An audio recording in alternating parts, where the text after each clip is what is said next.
I'm Jackie. I'm an Arizona realtor and I built a multi-million dollar business with my husband by using what I learned from being a teacher. Now I'm bringing the steps I took to leave the classroom and become a top producing agent and team owner. So grab your coffee, cherry vanilla Coke, or maybe even a cocktail, and let's begin. Hey, friends and listeners. Can't listeners be friends and friends be listeners? Anywho, hello to everyone who has found this podcast and this specific episode. My name is Jackie. I'm your host, and I'm so excited to talk with you today. Today's episode is something that I was very passionate about as a teacher. And now that I have transitioned into being a real estate agent and also a team owner, it's something that I'm even more passionate about. So, the topic today is, how do you be the best? Like, how do you accomplish being at the top? What does it look like? How do you define it? Like, what is being the best? So let's talk about it. First of all, as a teacher, okay, everyone has their preconceived notions of what a teacher does. And I think the one positive thing that I can see that came out of the pandemic was that the public truly started to appreciate what teachers do on a daily basis. They did that for a number of reasons. One, they actually saw what we were doing within our classroom. They saw how we pivoted from being an in-person educator to being a virtual educator. And hats off to every single one of us, because you know what? None of us learned to be a teacher through a screen, but we did it the best that we could. We provided the best education that we could. So hats off to you, hats off to me, hats off to all of us. But let's think about, though, how do you become the best, and how do other people's, I guess, perception of the best affect you? So, for example, the public views used to view teachers kind of as just like babysitters. We were replaceable. Um, they could, and I say they, I use the word they very loosely, okay, because not everyone has this idea, but a lot of parents, I feel, kind of thought like they could do the job just as well as we could. Now, that's not everyone, okay, so don't be sending me hate mail, okay, but that is a perception, that teachers are irreplaceable. We know that because look at the pay that we receive, and we make every single other profession possible. Okay, so the value of us was kind of low. Now, don't get me wrong, our parents of our students who were in our classroom, who saw us day to day, they loved us. They were very appreciative of us. All of those great things, right? But as a whole, we weren't really valued that well. So why was that? I think a lot of it is the way that we hold ourselves. Teachers, you are a profession, okay? So to be a profession and to be professional, you need to dress the part. What that means is you don't go to school in your yoga pants and a t-shirt. You're not going to go teach jazzercise. You're going to teach students. So you need to dress the part, okay? But let's think about this. How do we, as educators, what were the things that we thought would make people value us or see us as the best? Well, the first is awards, right? Who doesn't love awards? Being considered as the teacher of the year, being voted, most favorite teacher in the grade, or whatever it is, right? Awards make us feel good. Why? Because it's a validation of the hard work that we've done. However, you have to understand everyone has a different love language, right? So if you haven't looked about love languages, I'm not going to go into all of them. However, different love languages require different things. Some people really like an award. Some people just like the vocal recognition, okay? But being recognized, being honored, that's another way that we kind of value ourselves, right? Having the highest test scores. Okay, I'm going to just go ahead and say this, and I hope that there's other teachers that feel the same way. Standardized tests are a waste of time. It's a waste of paper. It's a waste of time recording. It's a waste of everything. Why? Because guess what? Our kids are not test scores. Find a different way to monitor progress, to monitor education. And what does it mean if you've educated? Does it mean you can answer all these questions correctly on a test? Or does it mean that you can actually apply what you've done to like a standards or, project-based learning? Like it's so stupid. Like that's not how we need to test our students. But Unfortunately, we're in a society that requires standardized tests. They want to be able to see who's the best, who's the bottom, who does the best, who does the worst. Like they have to measure, academic gaps, all of those different things. So we have these test scores, and a lot of teachers put that pressure on themselves that in order to be the best teacher, I have to have the highest performing class on these standardized tests. So that's another way that we measure success or being the best.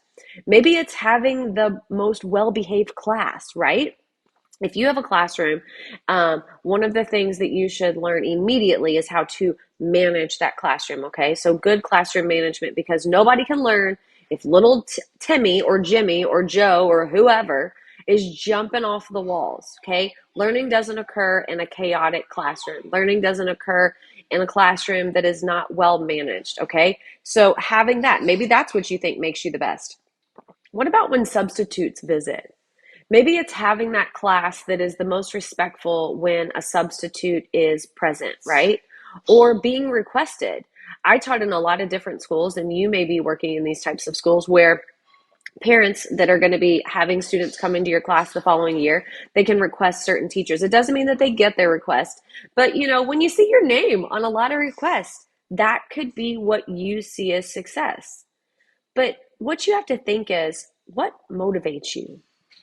Before you can determine what success looks like as an educator, you have to think, what motivates you? What's your why? Why did you become a teacher? And please don't tell me because you wanted summers off, because guess what? You're not going to stay long in the profession. And the reason why is because you have to have a stronger why. Okay. I know for me personally, when I went into education, I wanted to be the teacher that everyone needed growing up that they didn't get. And when I say everyone, I was putting myself in that also. So as a student, I was a student that was highly distracted. I was a busybody. I had a hard time concentrating. I had an even harder time comprehending what I was being taught. I was not a high performing student. If I was really being brutally honest, I was like a tier 3 student. I was at risk of not meeting grade level standards at the end of each grade level. Now, part of that was on me. I was not a motivated student, but part of it was also on my teachers. They needed to create that motivation in me, that internal motivation. If you've studied psychology at all, you know that behavioral psychology is a thing. So how can you internally motivate someone to want to do their very best? Because that's the end of the day. You can be the most famous teacher, wonderful teacher. Oh my gosh, you're so good. However, if you can't motivate your students to want to succeed, and you can't put a feeling of I can do it into your students, they're not going to succeed. It doesn't matter how good you are at your job, right? So what I wanted to do when I got into teaching, what motivated me was I wanted to motivate my students. I wanted them to see themselves the way that I saw them, which was capable of doing anything and everything that they put their mind to. So that's how I measured success. Success to me in the classroom, being the very best teacher, was being able to take the toughest student who had the hardest life and creating motivation in them. Motivation to turn in their homework when they really had a lot of stuff on their mind. Motivation to believe in themselves when they compared themselves to all of their peers. Motivation to love themselves when really all they wanted to do was just crawl under a rock. So that was what I saw as what was the best teacher. And a lot of the reason why I had that view was because I was teaching in schools that were at risk. So there was a lot of kids that were being overlooked. They were in lower economic status. They were members of different minorities. They were not academically, I guess, they weren't destined, no one saw them as being destined to do all of these great things because of their background or whatever. And in my mind, what made the best teacher, what made me the best teacher, was creating an environment where those students wanted to come to school, because guess what? You can't teach kids that don't come to class, right? Okay. So the first thing I wanted to do was I wanted to create an environment where my kids loved being there. Okay. So that was step one at being the best teacher or being the top teacher. Okay. Number two, I wanted to create an environment, and notice I'm using that word environment, not only where they wanted to come, but where they felt comfortable in failing. Because guess what? Before you succeed, you have to fail at something. And if you don't feel comfortable at failing, you're never going to grow, because you're going to do it the first time and then you're going to give up. So being the best teacher, being the top teacher, being the number one teacher meant that I had an environment, one, where people wanted to come, and two, they felt it was okay to fail, because guess what I'm going to do? I'm going to pick you up and I'm going to carry you to the finish line, and I'm going to show you that you can do this. So did I care about test scores? Well, a little bit. I mean, obviously I wanted to prepare my students, but guess what? I can't get the best test scores unless I create the environment that shows my students, one, I've got you, and two, I'm never going to give up on you. Okay? So you have to create a relationship. Being a good teacher means that your students trust you and you trust them. There has to be a level playing field. And guess what? Having that mentality, if that's the way you see education, if that's the way you want to be in your classroom, if you're sitting there on the other side of this podcast and you're shaking your head like, yes, man, that's what I'm missing, or oh my gosh, yes, I totally agree. If you're going into real estate, I'm going to tell you right now, you're going to be a freaking rock star at it. And the reason why is because you have to have that same mentality.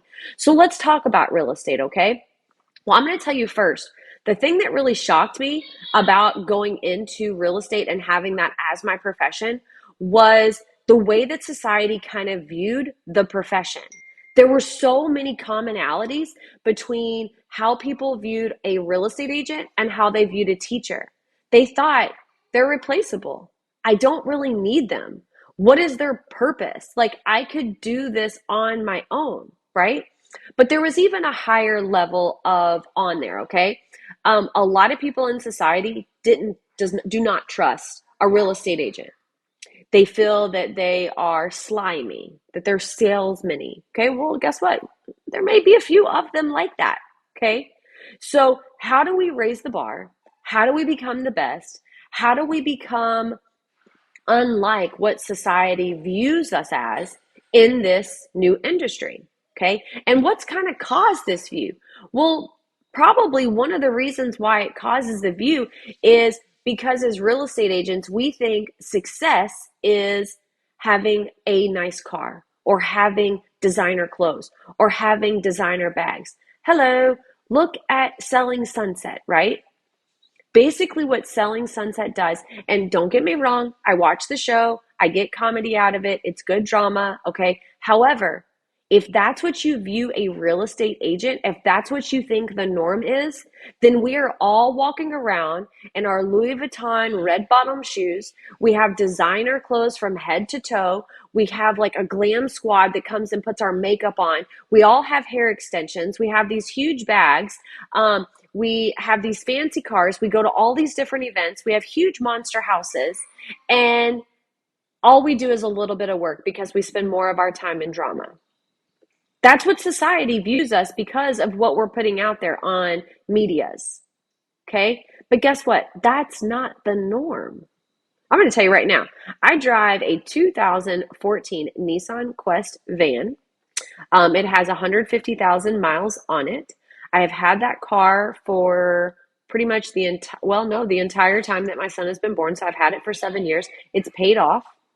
I'm not getting a new car, okay? I'm not getting a new car, one, because I don't really need the new car right now, okay? It's not a necessity, okay? It's a want. Sure, I'd love to have a new car, but I'm not going to go get one, okay? And even when I do get one, I'm not going to be like, oh, look at my fancy car, blah, blah, blah. Guys, it has 4 wheels, a motor, and it gets you from one place to the other. That's the purpose of a car. Second of all, I don't live in a multi-million-dollar house. No, I don't even live in a $500,000 house. Okay? Because guess what? I don't need that. Those are not the things that motivate me. That's not what I want people to view me as a real estate agent. I want them to see that I'm successful. Yeah, I am successful. But I don't choose to use my money for material possessions. It's just not my thing. Okay. Now, does that mean I don't have nice things? No, I do. I have nice things. Okay. But that's not where I don't want people to view me that way. Okay. And the reason why is because when they see me that way, then they don't see the true me. Okay. So let's think about this. Real estate agents. Okay. If you're already in real estate, okay, or if you're going into real estate, what will you view as uh, things that show you that you were successful in that year? Maybe it's awards. Okay. Maybe you're one of those people that you want to be awarded. You want to be recognized. Well, I'm going to tell you right now, the truth about those awards are they're paid. Yep. Yep. The vendors pay certain amounts of money for certain agents to be recognized. Okay. So are they the top agents? I mean, they're good. Don't get me wrong. They're great. Okay. They are successful, but are they the number one? Okay. And then we award people. They get these little plaques and then they take pictures of them and then they put them on their desk and then they show off. Okay. Now, do I like awards? Yes, I do. I would be lying if I said I didn't want an award. But I don't want an award that says I'm the number one real estate agent, blah, blah, blah, blah, blah. I want the award that comes from my brokerage that says I'm an icon, which means I'm in the top 1%, which means they're going to award me $16,000 in stock in my company so that way I can continue to grow as a owner of my company, that I'm going to be awarded that money, that I'm going to be able to put that back for a retirement so that way I don't have to work for forever. Now, do I think that that is success? I do. I do. Okay. Maybe people view success as a real estate agent by having the highest volume. Okay. So volume is the total number of sales for the houses. Okay. So, or maybe it's being like in like this like elite group, like, oh, I sell luxury. Okay. All right. That's fine. Maybe it's how many houses you've sold, okay, as an individual, as a team, as a partnership, as whatever, okay? Maybe you think success is having the highest referral base, okay? So referrals come from past clients. So if you're not having to generate any leads, all of your customers are coming straight to you. Maybe that's what you view as success. Here's another one. Lots of people think this is it. Having a certain number of followers on social media. Now, can people use social media platforms in order to become top producing agents? Yes. Okay, you can. All right. But you shouldn't measure your success by the number of followers, the number of likes, the number of comments, the way that you can compare yourself to another agent who also has social media. Guys, comparison is the thief of joy. Quit doing it. Okay. Maybe you view success or being the top agent by being asked to speak at different events. But guys, success doesn't have to be any of these things. It can be. It can be, how you view that you've grown. But I'm going to encourage you that you need to find what motivates you. What is a passion? Because guess what? The awards, someone's always going to be trying to be better than you.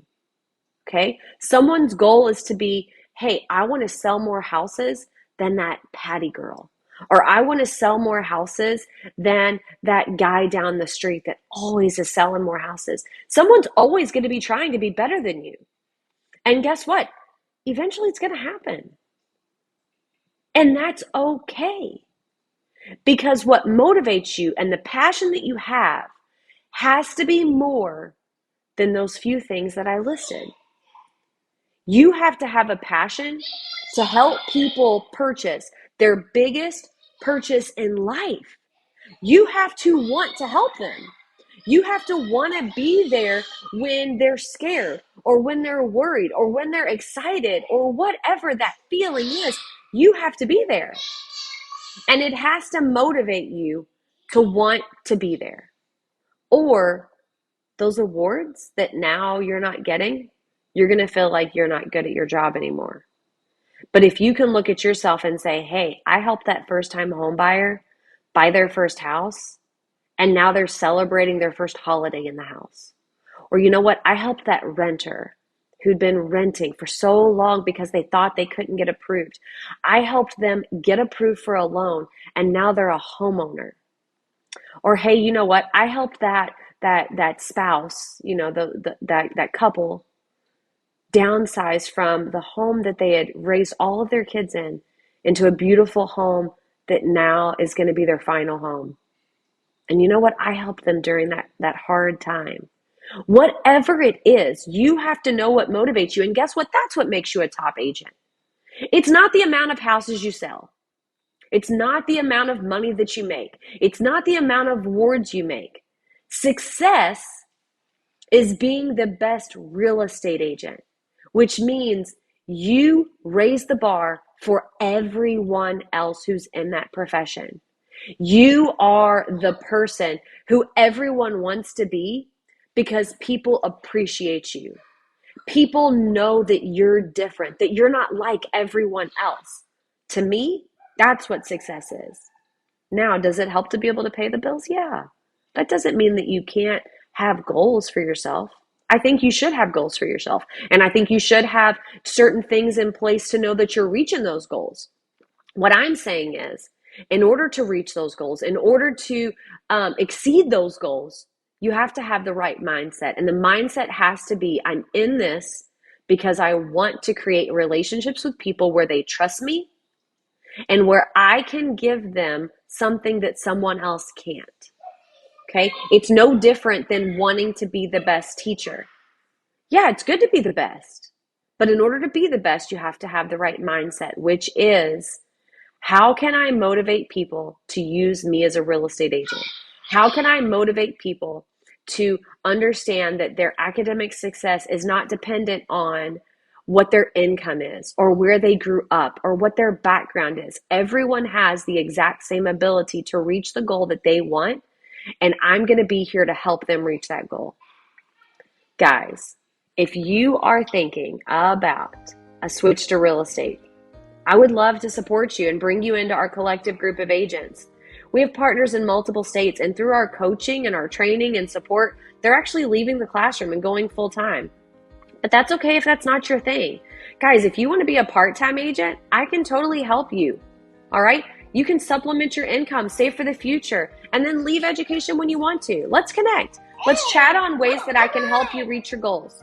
Going into real estate can seem scary. Starting something new can be a challenge, but you keep the attention of 24 to 32 children a day for 7 hours. You maintain peace in the sea of hormones and body odor. You can do this, and I'm here to help. Make sure to follow me on Jackie Durbin, AZ, and at Teachers in Real Estate on Instagram. Also, like, share, and rate this podcast.